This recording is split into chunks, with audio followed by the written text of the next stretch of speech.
This is a very intelligent and hardworking and giving woman, but we took it then one step further that might be of some value too.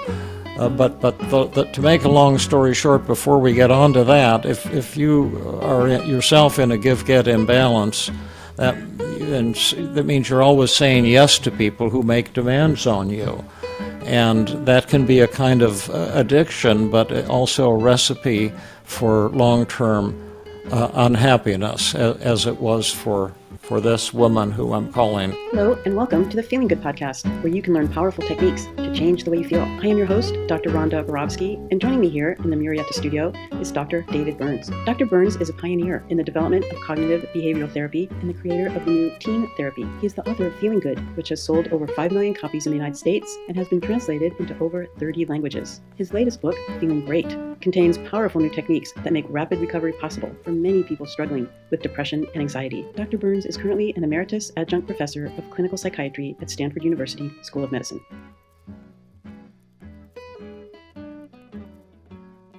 Hello,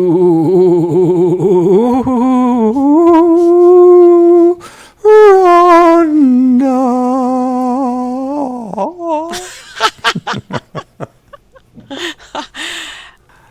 Hello, David, and hello, Matt May. Hello to all of our listeners throughout the world and throughout the galaxy.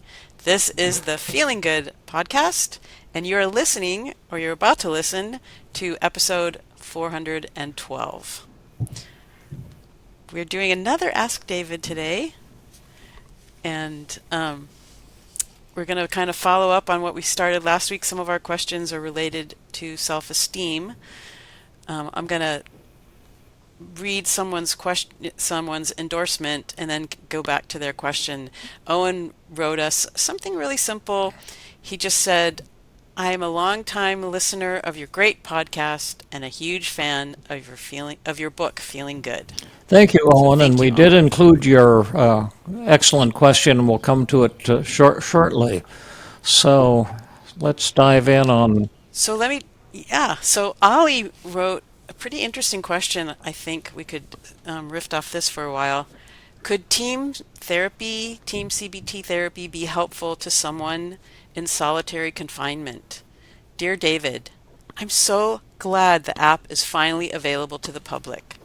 I was one of the lucky people who got to take part in the beta testing, and I got to personally experience what a life-changing tool it could be. I just hope the word spreads quickly so more people can be transformed by it.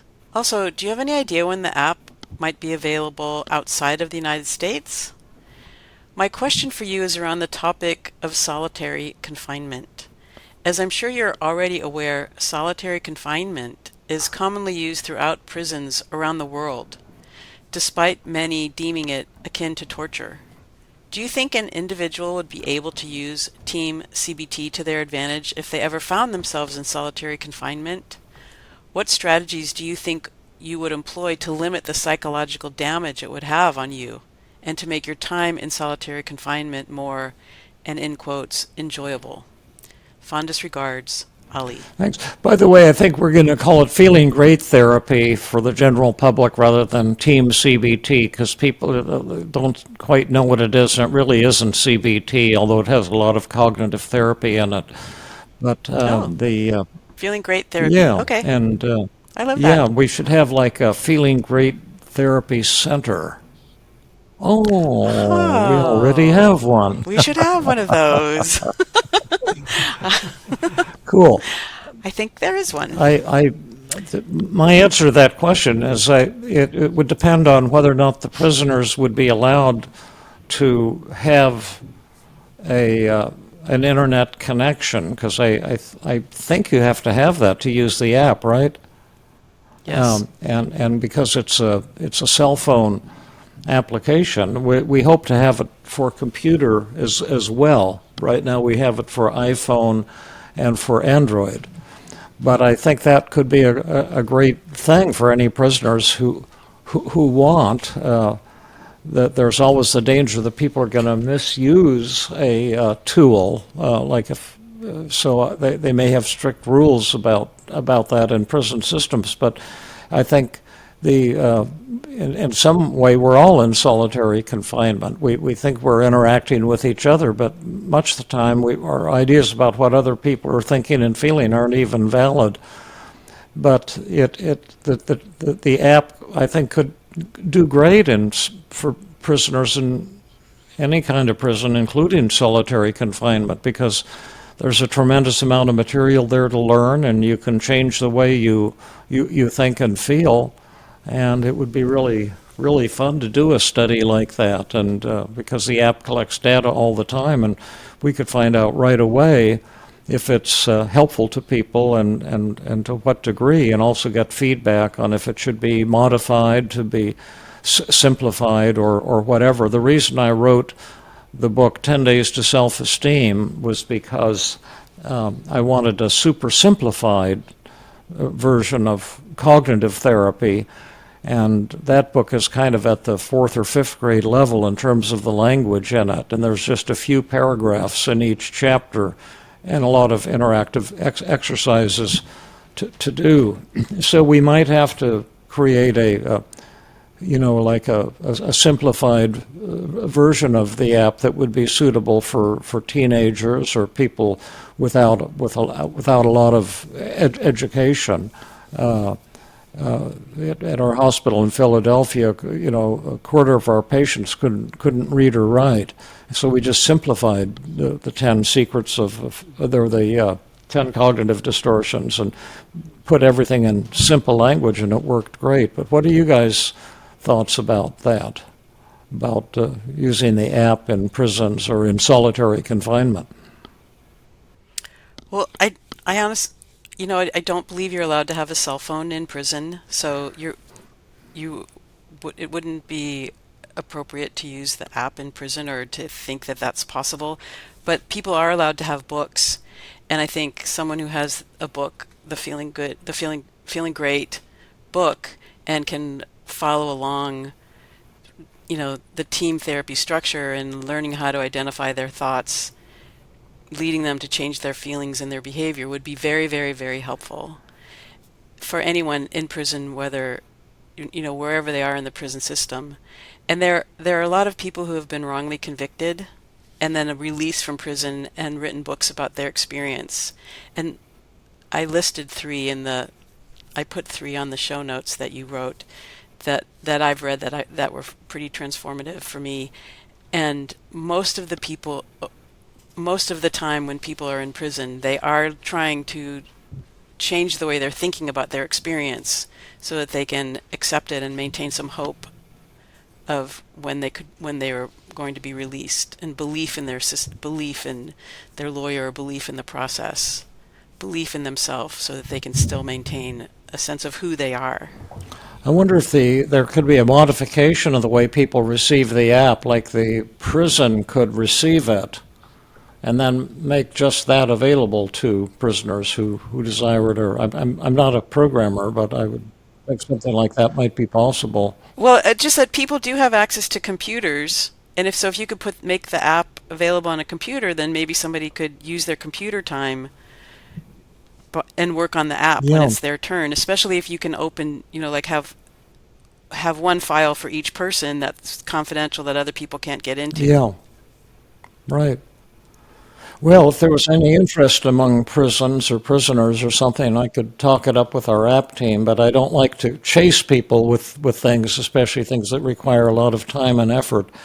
But if there was some interest in it, it would be, I think, fairly interesting, even just knowing how depressed and angry and anxious and violent and suicidal people are feeling. Yeah.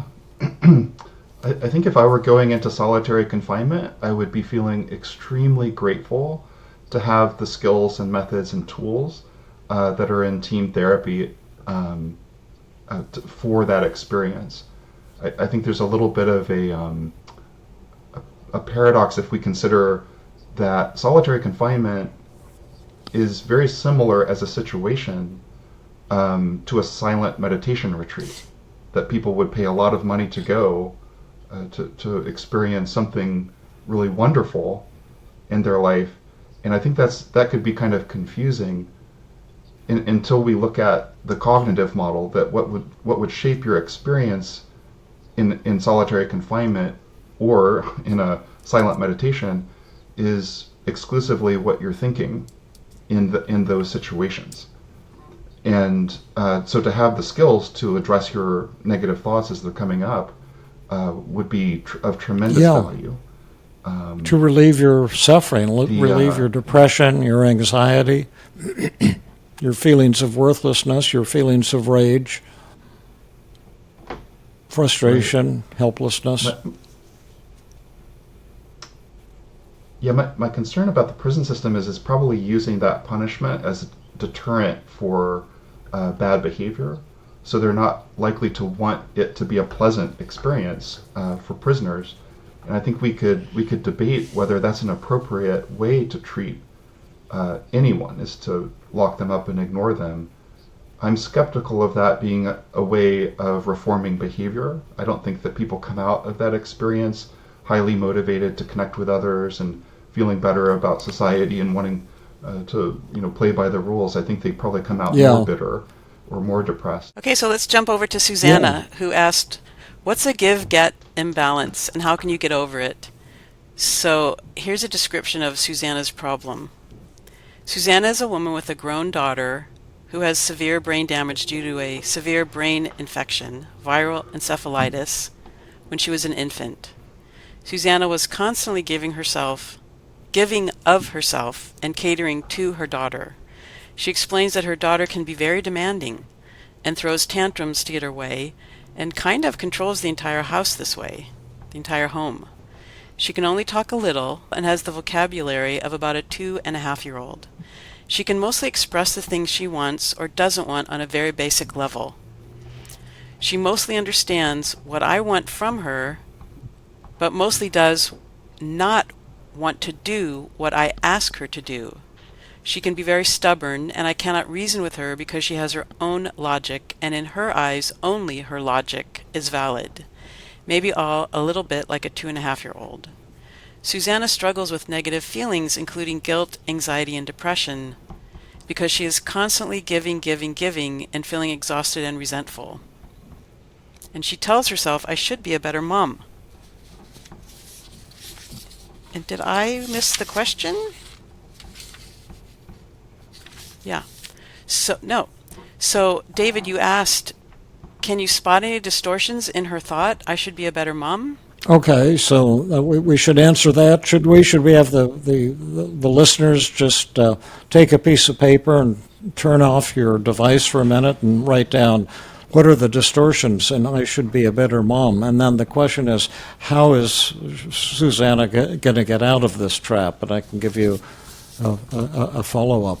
So we're asking the listeners to turn their devices off, write down what they think the distortions are, the cognitive distortions in the thought, I should be a better mom, and then after they've written out what they believe are the distortions and why those are distortions, turn back the device and start listening again. Yeah. Okay. Okay, should we welcome back to the show. Did you turn your device off and write some things down on a piece of paper? No, you didn't. I can see that you didn't, but I love you anyway.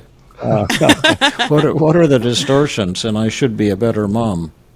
Well, clearly, it's a should statement. Like, she's shoulding on herself, and right? Why don't we like should statements? Because they're commands and they're ways of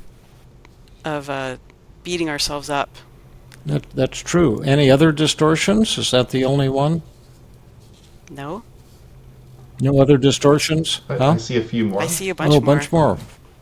Let's take turns. Let's go back and forth. Yeah, what did you find out in that one? What distortions, Matt? Another one that I saw was discounting the positive. Yep. Or just focusing on the negative, focusing on errors or times when she's upset, rather than when she's being patient. Yeah, and all the amazing things she's done for her daughter. What else do you see there? I see overgeneralization, that she's taking one moment in time when she's feeling frustrated and tired and not getting the result that she wants and blowing that up and saying, I'm always a bad mom. Yeah, I absolutely, absolutely. I'll take a turn and add emotional reasoning. I feel like I'm not a good enough mom, so I must not be, and I should be a better mom. How about you, Matt? Any others? There's almost always all or Yeah. nothing thinking hidden somewhere in a negative thought, and perhaps in this case, parenthetically, she's thinking, I'm never a good enough Right. mom, or I'm Yeah. always a bad mom, or I'm never good enough on some scale of awesome momness. And your turn, Rhonda. So it seems kind of obvious that it's both magnification and minimization. Yeah, absolutely. She's minimizing the incredible good mothering that Yeah. she's doing, and she's magnifying any errors or mistakes or Right, challenges that she's having. right. And then it's my turn. How about self-blame? And why is that? She's beating up on herself because her daughter's misbehaving. Well, a give-get imbalance is a special hell for people who are overly nice, who struggle with anxiety disorders. Niceness is, to my way of thinking, one of the major causes of all forms of anxiety, because you're constantly trying to please other people and not attending to how you feel inside. And then you can also feel like what you were talking about last podcast, the approval addiction, Matt, that I need everyone's approval and I always have to please other people even at the expense of my own needs and feelings. And so you're always trying to give to others and expecting some wonderful thing in return, which you never get. And so you end up being burned out and angry and resentful and very anxious, as this woman, Susanna, has been feeling. And a couple tools that were very helpful to her. One was the cost-benefit analysis, which is a motivational tool we talked about last podcast. But what are the advantages and disadvantages of telling yourself, I should be a better mom? And there's a long list in the show notes that you can read hers, but what do you folks see as some of the advantages and disadvantages? Or you can look at the show notes and see if you can find some that make sense. Well, it's motivating. She's raised, it's a challenging situation to raise a child who has the condition that her daughter has. And so when she's telling herself, I should be a better mom, it's constantly motivating her to be the best caretaker that she could be for her daughter. Sure. What are some more advantages, Matt, benefits for her? Yeah, I've been the victim of many should statements in my own mind, and it often seems like it's the right thing to do, that I should be beating up on myself or punishing myself if I've failed at something that's really important to me. So if my guess is that her value system is around being a wonderful mom, and if she makes some error around that, she beats up on herself because at some level she believes she deserves it. She hasn't earned the right to feel good if she's not performing at a really high level as a mom. Right. Any others you can think of, Rhonda? Well, I imagine that she's revolved her life now around parenting her daughter, and so she has an identity about being a good mom or the best mom, and so that thought, I should be a better mom, keeps her fulfilling that self-identity and that, and she has a lot of benefits on the show notes. If you look at the cost-benefit analysis, I'm motivated to try to make her life rewarding and meaningful, and I try to fulfill my duty as a mom to my daughter who needs my support, and a lot of things like a lot of benefits like that. And then what are some of the downsides of doing this? telling yourself, I should be a better mom. One of the disadvantages of having that thought, I should be a better mom, is that she would beat up on herself. Yeah. And then, leading into feelings of anger and resentment. And what else did you say, Matt? Yeah, maybe guilt or shame, and then associating those feelings with spending time with her daughter would be bad for the relationship. Yeah. She put, I feel guilty doing my own things. I feel guilty when I do not involve her in my activities. I cannot live my own life. I cannot be myself at times. She rules my life and she lives my life. I feel trapped and frustrated. I feel I need to constantly entertain her, and on and on. There's a long list. And then she looked at the advantages versus the disadvantages and decided that the disadvantages are really much greater. And it turned out to be surprisingly helpful to her. Her mindset suddenly changed greatly after having struggled with this problem for many years. But in addition, another point is that I pointed out to her that, then she revised it. You can see her revised version. What can she tell herself instead of, I should be a good mom? But then, so she used the semantic technique. Yeah, just to reword it, but in a way that's not going to be so dysfunctional and for you.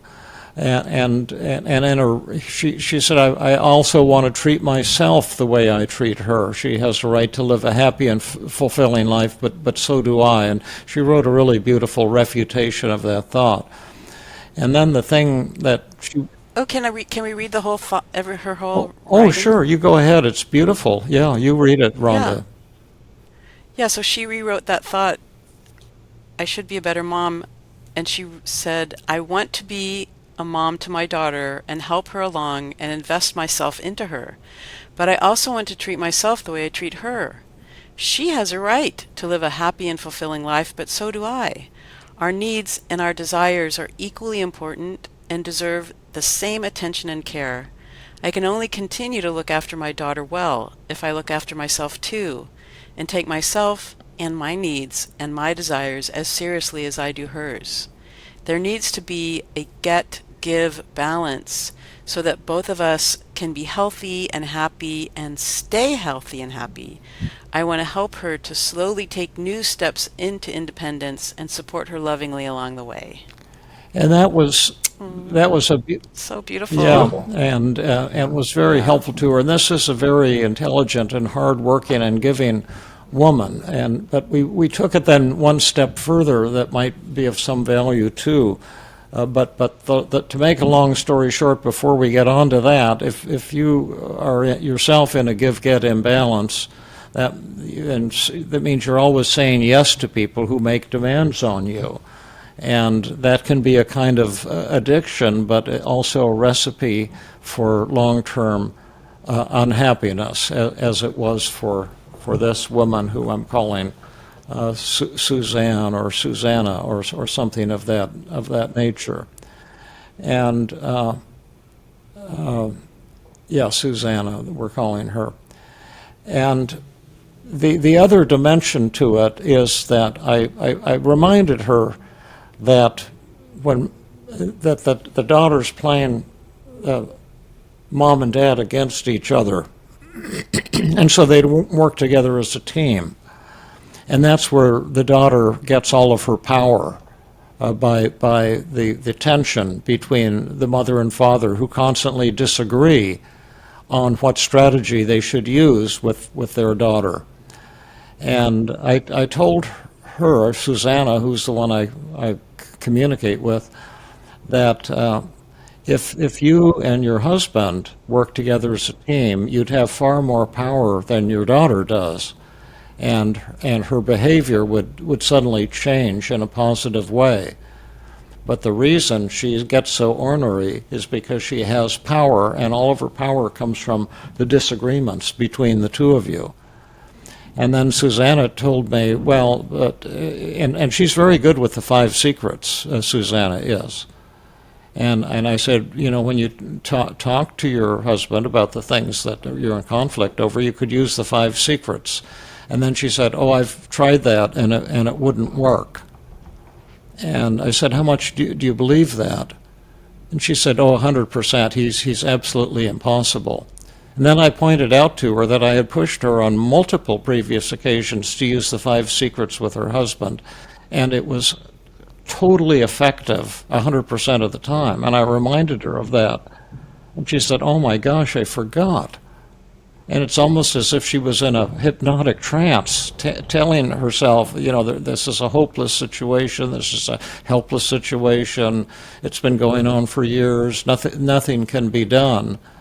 And she was just telling herself a lot of things that weren't true. And she's a very honest person and a very open person, but you get into these spells, that can lead to conflict, marital conflict, and other spells that lead to panic and anxiety, and other hypnotic trances that lead to depression.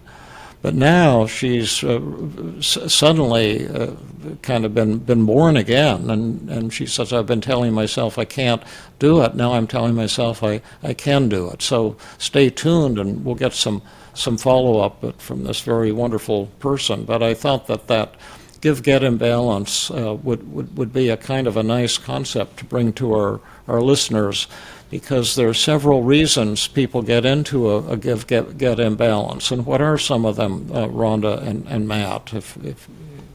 What are the characteristics of a person who gets into a give-get imbalance? And then secondly, what's the cure? They're often, so they're often very nice, anxious, avoidant, people pleasing, wanting to avoid any type of conflict.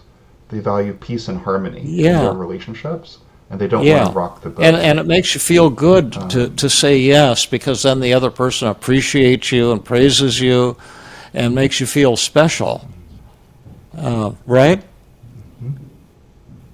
Right. And it seems good in the short term. And but then typically you don't get anything much, if anything, in return. And another reason people get into it is people might say, oh, can you do this activity with us? And then you get to thinking, I don't want to miss out on the fun, I've got to go along with this. And, go to this activity or go to that activity. And then the solution to it is one of the feared fantasy techniques called no practice. You remember that one, Rhonda and Matt? Yes. No, You don't? I don't remember that. Matt, we're going to do a special recording tonight, because Rhonda works late and I work late, and then we're going to do a special podcast recording tonight at 8:30, and we'd really like you to join us. Can you do that? I'm afraid I'll be winding down Okay, for the day. so that's. I would love to spend time with But both if of you if you I'll cared about just us, you'd help us out. I mean, you've helped us out so many other times. I feel guilty and bad for not showing you how much I care about both of you. And not only that, but it's going to be really fun. We're going to be talking about something that we've never talked about ever before. Yeah, it's going to be the greatest podcast ever, and we expect you to join us. Well, I'll have to politely decline. Well, that's no practice, and it's a bit funny, but it's a good technique to practice saying no and have somebody try to talk you into something, and just be kind and persistent in saying no. And that's one of the solutions to a give-get imbalance. And it's also based on the Buddhist notion, or perhaps also the Christian notion, or perhaps also the Jewish notion. I don't know the mysticism behind all the different religions, but that we're all one. And the idea that you can make another person happy while making yourself miserable is not valid to my way of thinking. And that we either go up or down together. And so if you're making yourself miserable in order to please or serve some other person, you're probably not making them happy either. And sometimes becoming assertive and sticking up for yourself a little bit in a dignified and loving but persistent way can actually lead to greater happiness for the other person in the long run as well, because you are not going to be carrying all this resentment and burned outness. So that's my little sermon for today, for whatever it's worth. But I thought, I loved Loved it. it. I had a couple other comments just on that pattern since I've lived it myself personally. One observation was that it seemed like resentment would kind of build up over time, like water behind a dam. That if I was operating under the system like I'll just always be nice and expect other people to reciprocate, if I was expecting that and it didn't happen, I'd feel a little bit resentful, but I still wouldn't want to rock the boat, and so I wouldn't bring up my feelings. And then it would like build up over time, and eventually it would be like some straw would break my back, and my feelings would come out in a way that I didn't like. That it was like it was rushing out of the dam, and so that was a terrible consequence of this rule, interpersonal rule that I had to always be nice. And the other thing that really helped me was the double standard technique, where I would imagine, would I tell someone else that they should be a better mom or a better person? Would I communicate to someone else in all these critical ways? And as a nice person, I just wouldn't do that. And it helped me see that double standard and let go of it. And I've noticed that works really well when people are prone to being nice, as they can just employ that tendency. so to help have you themselves. actually implemented that in your own life and not given in and not said yes so much? Yes, I have. Yeah, it's been very Yeah. helpful to me. A little healthy Yeah. selfishness. Yeah, that's right. Yeah, you can call it selfishness training. And sometimes we all need a little selfishness training in order to be really loving to others. Well, let's push on here. We still have two good questions. And the next one, let's use the name Marvin for the next person. Just I've changed it here in the show notes. Okay. So Marvin wrote, "What is the best treatment for anxiety and dysthymia? Hello, Dr. Burns. What method of treatment would you suggest for generalized anxiety disorder and for dysthymia? By the way, dysthymia means chronic, mildish type depression. Would you suggest third wave cognitive behavioral therapy, acceptance and commitment therapy? What is best based on science? Can you recommend some books, please? Thank you, Marvin."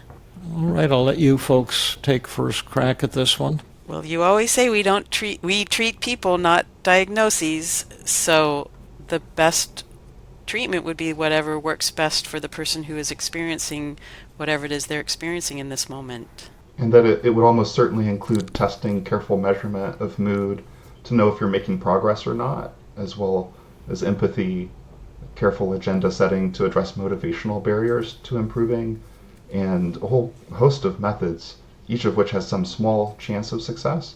But we'd want to have not assume that every person will be responding identically to different methods just because they carry the same diagnosis. Sure. Now, Marvin's asking for some specific recommendations here. Where would he find this special kind of individualized therapy, and does it have a name? Or Well, I would suggest that he start off with the book Feeling Great by David Burns. Or When Panic Attacks by David Byrne. yeah, that way he could get a feel for it. He's also written to me, and he's in what I would call he sent me a long email that I mentioned last podcast, that he's kind of in a blizzard of negativity, including anger and depression. And I think one very important thing is you can't get anywhere by working on a kind of an abstract level with diagnostic terms and schools of therapy, but you have to zero in on one specific moment. I always tell people I can only help you for 1 5-second moment in your life, and I think Buddha had that exact same policy. You can only be helped to change yourself for one brief moment. But according to Buddhism, what somebody told me, you would know because I haven't studied Buddhism, you might know, Rhonda or Matt, but that if you could just change yourself for 1 5 seconds of your life, then you'd experience enlightenment. And and you wouldn't have to keep being reincarnated anymore. And I first heard that from a fellow who just came up and started talking to me on the street when I was in Bryn Mawr, California. Just a young fellow came up and started explaining that to me. And I didn't know who he was or why he was doing that. But then, and it didn't seem to make any sense until then, days later I got to thinking about my practice and how right on that was, that you can only change yourself for 1 second, 2 or 3 seconds, but all of your problems will be encapsulated in that 2 or 3 second period. So if you say here's one specific moment I had, and then I'll be glad to help you with that, and we can create a daily mood log and see what the situation was and what your feelings were and what your negative thoughts were and who you were interacting with, and then see if is this an individual mood problem or a relationship conflict, and then come in with some specific tools, first to melt away your resistance to change, and secondly and then if you really do want to change, then some specific tools, and we use over 140 tools in TEAM-CBT, or what we're thinking of changing the name to Feeling Great Therapy, so it has a easier name. And you can eliminate your negative feelings for that one moment. Then that same pattern, you'll see why you're depressed and angry and anxious. Every time it'll always be the same thing. The details will be different, but the basic pattern will be the same. And the method that works for you at that one moment will always work for you.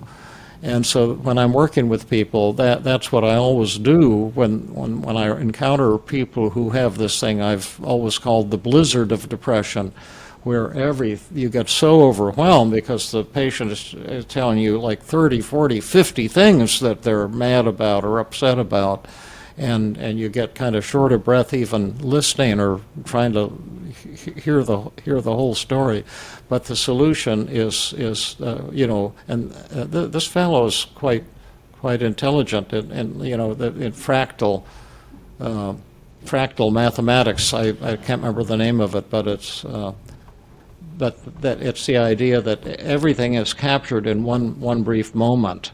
And that's true in nature. Like a tree, the leaves, it's always the same pattern repeating itself. And if you look at a leaf with a powerful magnifying glass, the whole pattern of the leaf will always be fully represented in any tiny spot you look at. It's just the same pattern going over and over again. It's the same with our lives. And so that's the way you crawl out of a so-called blizzard of depression or anxiety. And that actually is one of the keystones of what we call TEAM-CBT or Feeling Great Therapy or whatever. Yeah, it's a strange paradox, right? Because you would imagine that you would want to address, your whole life to be able, rather than focus in on one moment, but realizing that our whole life is just a repeating pattern of thinking, and that if we defeat that thinking in one moment, then we have the tools to do it in every other moment. Which is kind of exciting.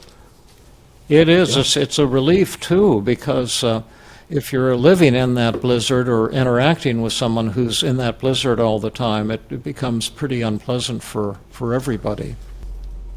Well, here's our last question for today.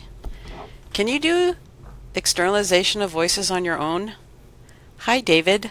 This is from Owen, and we started off the podcast today with his endorsement. I'm going to repeat it. I'm a longtime listener of your great podcast and a huge fan of your book, Feeling Great. I've often heard you mention that externalization of voices is one of, if not the most powerful CBT techniques. I'm just wondering if it is still almost as effective when done solo without a therapist. For example, if the person takes on both the roles of positive and negative by recording themselves talking or something similar to that. Also, do you have any data comparing the efficacy of TEAM-CBT work carried out solo using the Feeling Great book or your podcast as a guide versus TEAM-CBT performed with a trained team therapist? I'm very much looking forward to the Feeling Great app launch in the United Kingdom, as hopefully that will be a much more effective way to do personal work without a therapist. Many thanks, Owen. Well, thank you, Owen, for the kind comment, first of all, and the two great questions. First of all, we do have our first data analysis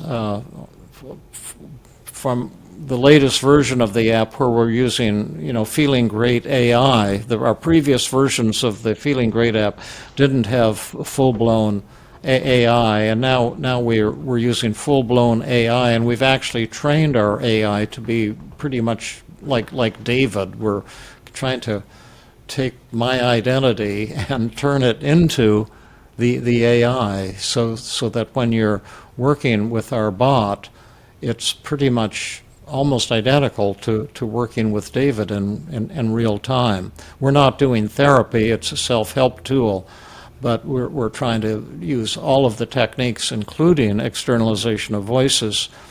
And whether you can do this solo, we have the answer to that, because I just analyzed data on something like 200 patients the first time they sat down with the app.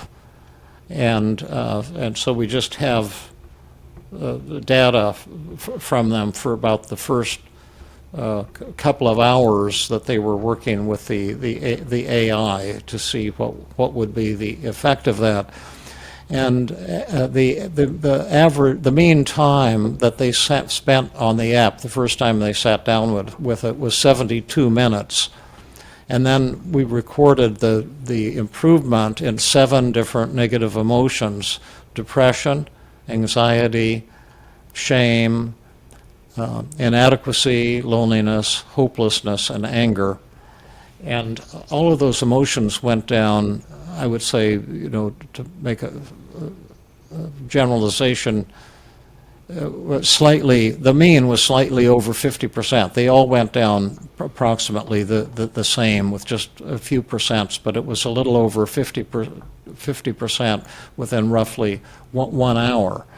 Now, if you compare that to psychotherapy outcome studies, which are generally just focused on one emotion, like depression, over a period of, say, 3 months or 6 months or a year, or a lot of the outcome studies 2 years, you see that fewer than 50% of the patients have even a 50% improvement, after a year, and we're getting that within 72 minutes.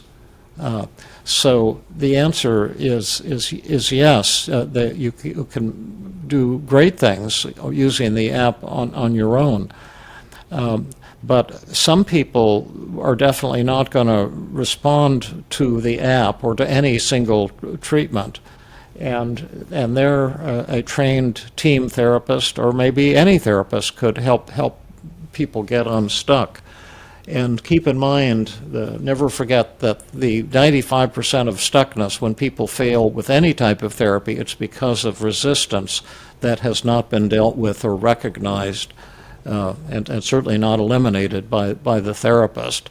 The people don't fail because of a lack of methods for the most part. They fail because their subconscious or conscious resistance hasn't been dealt with.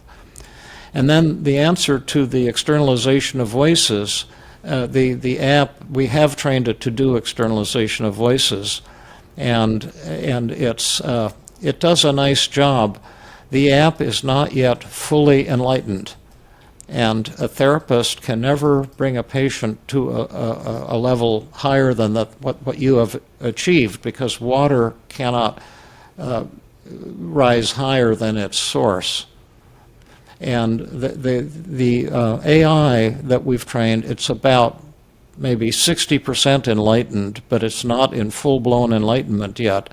But it still does a beautiful job with the acceptance paradox, the self-defense, and the counterattack technique. And we're now training the app to see if we can get it to full enlightenment, which would be tremendously exciting. And of course, the thing that it's not quite grasping is the same as the limitation that humans have, is the full-blown acceptance. They give a kind of a partial acceptance, but not seeing the full acceptance. I could give you examples or something, but it's exciting, and it does a damn good job.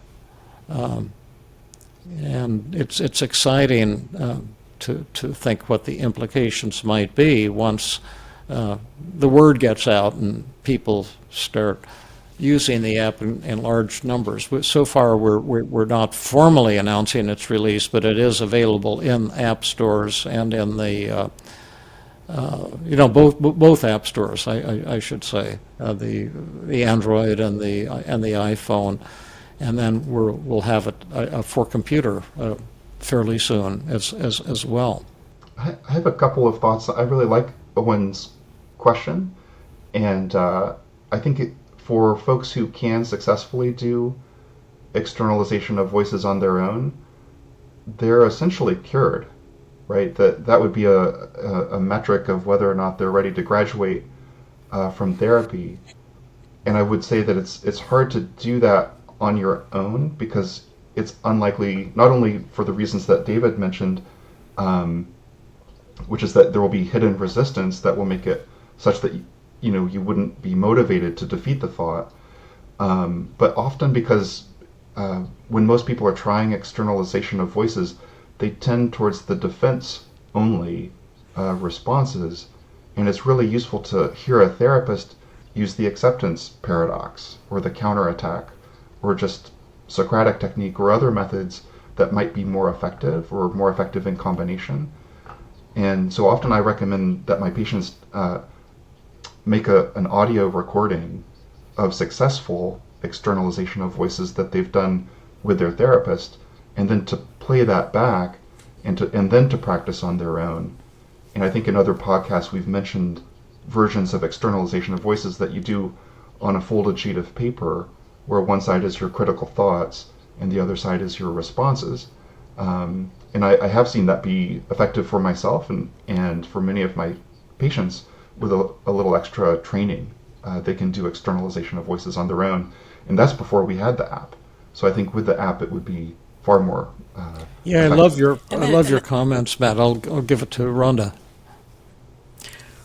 Well, and also one step before that is, if you've identified the negative thoughts of the moment in time when you're struggling, and then actually do some agenda setting with yourself, where you ask yourself, what do the feelings say about you that are awesome, or speak to your core values, or what do the thoughts say about you that somehow give you a benefit or an advantage, and you go through that, and you can see that maybe you don't want to give them up completely because they are meeting some kind of a need, and that can be a fun process to do by yourself and an enlightening process to do by yourself as well as a therapist. I had some family visiting over the weekend for the 4th of July when, right after, which is when we're recording this podcast. And, part of it didn't go so well. On Sunday, I felt a little depressed. And, I learned from Marilyn Coffey to fill out brief mood surveys and daily mood logs by myself and go through the whole process of positive reframing before I start trying to talk back to my negative thought. And it makes it a much more fulfilling and successful process. I wonder, Rhonda and Matt, before we quit today, if we could make all this come to life by demonstrating externalization of voices and the difference between, a partially good response and the full-blown and enlightened response. And if you guys are open to that, we might just need somebody's negative thought, and then we could role play it. Sure. A classic one would be something like I'm worthless. Okay, and that's a good one. That's real good. And then, what's your core negative thought, Rhonda? My core negative thought is I don't matter. I don't matter. So which one should we work on first? Worthless or I don't worthless. matter? Let's do I'm worthless. Okay. So Matt, Do you want to be someone who has the thought I'm worthless, and be the positive thoughts, and Rhonda and I will attack you and see if you can defeat us? That sounds great. Okay, you want to start off now. The negative self will sound like other people, but we're all named Matt, and Rhonda and David will be the negative Matt, and we'll speak in the second person you. And then Matt will try to defend himself in the first person I. So we'll see what happens. You can start it Matt, off sorry if to you tell want, you, Rhonda. Okay. Sorry to tell you, Matt, but you're worthless. I think I detect my negative thoughts coming at me. And I've got a lot to do today. I don't think I have time to listen to that. Who won that, Matt? I felt good about that one. I tried the kind of counterattack. So was that a small or a large win? I felt like it was I'm not currently suffering with the thought that I'm worthless, so it worked for me. I think there was a lot unsaid, and maybe I'd like to hear a role reversal. Maybe we could try. Okay, again. why don't you hit, you'll be the thought. negative, and Rhonda and I will be the positives, and you can hit either version that you want. Hey Matt, I'm your negative thoughts, and I just wanted to let you know that you're worthless. Well, I'm feeling really hurt and angry that you said that, and I'm kind of curious. It's such a broad statement. Am I worthless all the time? Is there something specific about what I've done that has little value? I'm feeling like it's kind of confusing, and in general, it's really hard to relate to that. So could you be more specific about what it is that you're accusing me of? I like that response. I think you took away the overgeneralization part, that I'm worthless and defective in all ways at all times. So I like that response. What grade would you give it, Rhonda? I would give it a B. A B. Yeah, Okay. I think it could have been stronger a little. Maybe I can be Matt's negative thoughts and attack David. Okay. Yeah, and the thing was there. This is how the AI works, Rhonda, is not fully enlightened, Yeah. you had a lot of defensive-ness there. I'm hurt Right, and right. angry, That's why I give it a B. and of course you're Yeah. hurt and angry at yourself, and then all the time, some of the time, you had a good idea, but you didn't have the spirit of real acceptance. So Right. I'll give it a shot here. I'll be the positive man. Okay. So you're positive, Matt, and I'm Matt's Yeah. negative thought. Great. Hey, Matt. I'm your negative thoughts, and I don't mean to make you feel bad or anything, but I think it's important that you know that you're worthless. Well, I've suspected that about myself for a long time now. What can you tell me what you noticed? I'm not that bright either, and so in what way did you're seeing that I'm screwed up? Because I do make a lot of mistakes.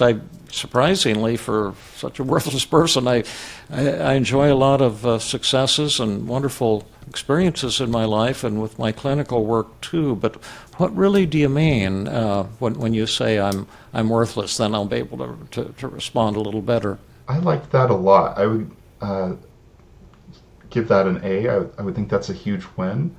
I like that you were able to kind of humbly accept and embrace flaws and shortcomings, and even in a joyful way, in a happy way, and that seems like at the core of the acceptance paradox. That's right. It's just not the words; it's the spirit, and we're hopeful that the artificial intelligence will be intelligent enough to learn that. We don't know yet, but it's just like a student in the Tuesday class. We have to spend a lot of time training it and explaining things to it. But let's try. You want to try it, Rhonda, on your own thought? I don't matter? Yeah. Okay. Should I do it on my own, or do one of you wants to say? Well, we can. You want to start in your positive self or your negative self? My negative self. You want to be the negative and have us be the positive? No, the opposite. Okay. Yeah, Matt. I want you to attack me with a negative thought. And the thought is you don't matter. I don't matter. Yeah. Okay. So you want to be the negative self. You're the negative Rhonda, Matt. Hey, Rhonda, I'm your negative thoughts, and just wanted to give you a really important message, which is that you don't matter. Whew. That is so true.